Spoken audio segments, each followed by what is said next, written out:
Inheritance. I've been checking on your cats, as you asked, watering the plants that have since outgrown their rotting baskets. And just today, I noticed the skin of mold on the old pot of coffee.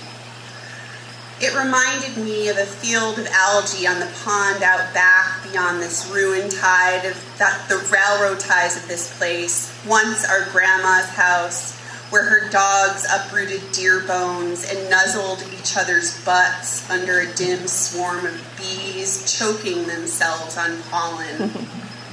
We used to walk there in the faltering light, and you pretended you were the mother who let me sleep on the rocks and eat dirt.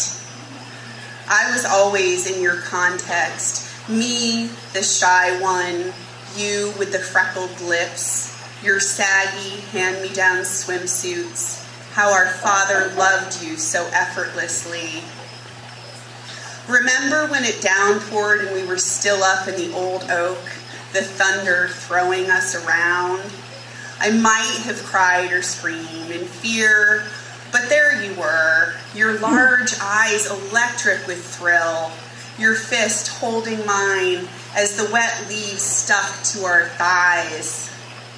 How I was just your little sister then, not the weird one who defined your own beauty through its subtle distortion, a chromosomal snag in the family silk.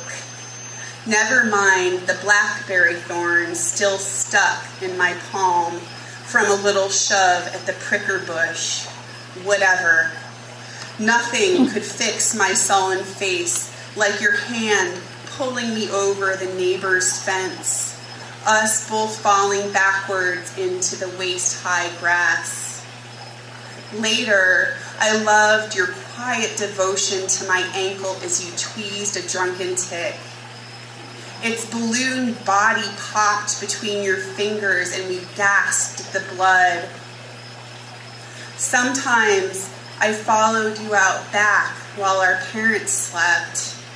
Your teenage boyfriend hauled the rotting logs and threw them on the fire. Do you remember lying down in the leaves and telling me to get lost?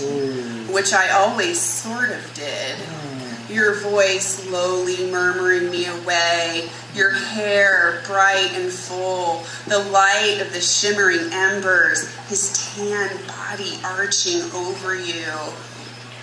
Sisters can make you feel so small sometimes. Older now, and I'm still exaggerating our differences. Your chirpy laugh, my combat boots. But despite your perfect breasts, I can still sit out here on the lawn and drink the last of the beer you left since he slipped you into his white Cadillac, a giant envelope on softened wheels ripping down the dirt roads and off into something like a sunset. I have since waited for you, past the stars rising and the days have dropped down before me, asked me knee-bent, what do I own and who owns my life?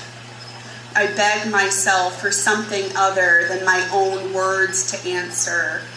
The cricket's cyclic hymn, your hands braiding my hair behind me. It's lovely.